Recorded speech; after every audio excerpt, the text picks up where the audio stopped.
ये तीस्ता नदी के किनारे एक गेस्ट हाउस में यहाँ डीजीपी दल से एक प्रेस मीट हम लोग रिलीज़ कर रहा है।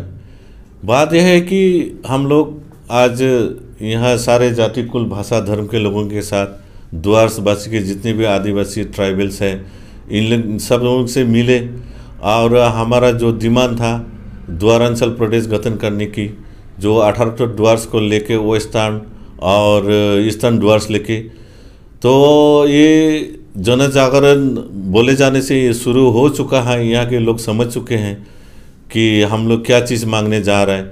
यहाँ के जितने दबे हुए आदिवासी भाई यानी कि जितने भी ट्राइबल्स लोग हैं, इन लोगों की आज़ादी के लिए या इन लोगों की जो स्ट्रेंथन के लिए हमने द्वारांचल प्रदेश नाम से एक अलग राज्य मांग के आ रहे थे। तो ये हम लोग स्टार्ट जर्नी आज की डेट में हम लोग तीस्ता नदी किनारे इस रिजॉर्ट से शुरू कर रहे हैं। तो आशा है कि द्वारसवासी सभी लोग इस आंदोलन के साथ जुड़ेंगे। और आप लोगों को पता होना चाहिए कि आसाम बंगाल में आजकल एक गर्म हवा चल रहा है कि कुचबिहार राज्य या कमतापुर राज्य गठन होने की जो प्रक्रिया है वो रिसेंटली मतलब होने वाला है। तो हम लोग इसी बीच हम लोग बोलते हैं कि ठीक है, कुचबिहार राज्य 1949 के आधार पर अगर गठन होने जा रहा है कि कुचबिहार नया यूटी, हमें कोई आपत्ति नहीं है। साथ ही साथ लेकिन हम लोग बोल रहे हैं कि द्वार्स जो है 18 द्वार्स को लेके हमें भी उसी हिसाब से हमें भी अलग राज्य प्रदान किया जाना चाहिए।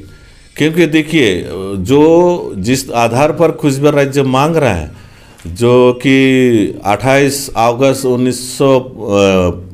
1949 को जो मर्जर किया गया था, भारत सरकार के साथ कुचबिहार राज्य मर्जर हुआ, ये सही बात है। साथ ही साथ में हम लोग का भी ये द्वार्स 18 द्वार्स को लेके 8 अगस्त 1949 दार्जिलिंग में हुआ था।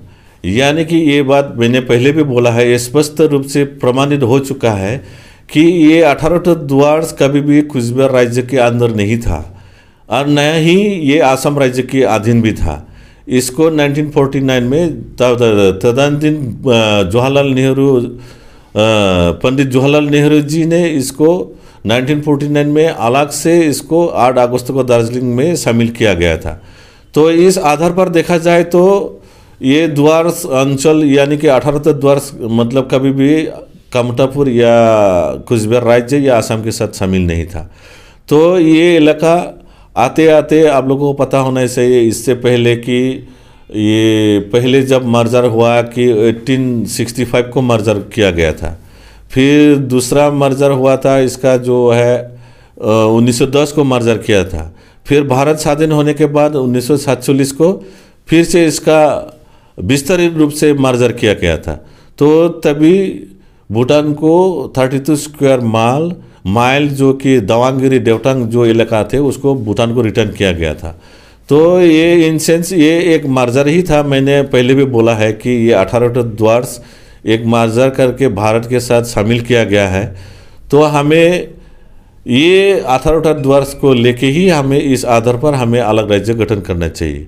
और अगर भारत सरकार ऐसा सोचते हैं कि द्वार्स का हिस्ट्री या इतिहास मिटा देंगे कुचबिहार यूटी बना के, तो ये नामुमकिन है, ये कभी नहीं होगा। क्योंकि इस द्वार्स की जो इतिहास है इसको कोई भी नहीं मिटा सकता है। ये इसका हिस्ट्री अलग है और आगे लेके हम लोग इसी आधार पर अलग राज्य भी हमें गठन जैसे भी हो भारत सरकार से हम लोग मांग रहे हैं कि हम लोग का डिमांड जो विलंब ना करके हमारे जो द्वार्स के प्रतिनिधि है उन लोगों से बातचीत करना चाहिए। अन्यथा हम ये द्वारसवासी लाख जनता निकाल के एक गणतांत्रिक प्रक्रिया से हम लोग आंदोलन करने जा रहे हैं। तो इससे पहले अगर कुचबिहार राज्य गठन होने जा रहा है तो हम लोग का द्वार्स का जो वॉइस है, द्वारसवासी लोग जो चाहते हैं उसको भी भारत सरकार गौर करना चाहिए। और 2 नंबर ये जो चिकन नेक को लेके बात उठ रहा है कि इसको स्ट्रेंथन करने के लिए इंडो चाइना पॉलिसी जो है सुरक्षा के मामले में, अगर इस इलाका को 18 द्वार्स को इंटरनेशनल बाउंड्री के तहत इसका जो यूटी और फुल फ्लेजेड स्टेट किया जाए तो भारतवर्ष के लिए ये बहुत ही एक स्ट्रेटेजिकली एक सुरक्षा के मामले अच्छा ही होगा। तो हम लोग आज हर एक कुल भाषा जाति के लोग मिलके ये इंक्लूसिवली एक द्वारांचल प्रदेश राज्य गठन की मांग में आगे बढ़ रहा है। तो सारे 18 द्वार्स, आसाम द्वार्स, बंगाल द्वार्स के जो भी जनता, जितनी भी कुल भाषा धर्म के लोग हैं, हमें सपोर्ट देंगे बोल के हमें पूरा उम्मीद है। और जल्द हमें इस द्वारांचल प्रदेश की जो भी हमें फल है वो ज़रूर मिलने वाला है। तो यही हम बोल के सभी द्वार्स वासियों को आमंत्रण या रिक्वेस्ट करते हैं कि हमारे दल संगठन के साथ जोड़े, जहाँ कहीं भी हो, जैसी भी हो, इसमें आप लोग शामिल हो सकते हैं। और गणतांत्रिक प्रक्रिया, गांधी जी की नीति से हम लोग इस आंदोलन को आगे बढ़ाएंगे। तो इस आशा, इस उम्मीद से कि द्वारांचल प्रदेश जल्द होने वाला है, जल्द गठन होने वाला है, तो हम सभी भाई और बहनों को, द्वारवासियों को फिर से धन्यवाद देते हुए आज ये छोटा सा प्रेस मीट यही समाप्त करते हैं। धन्यवाद।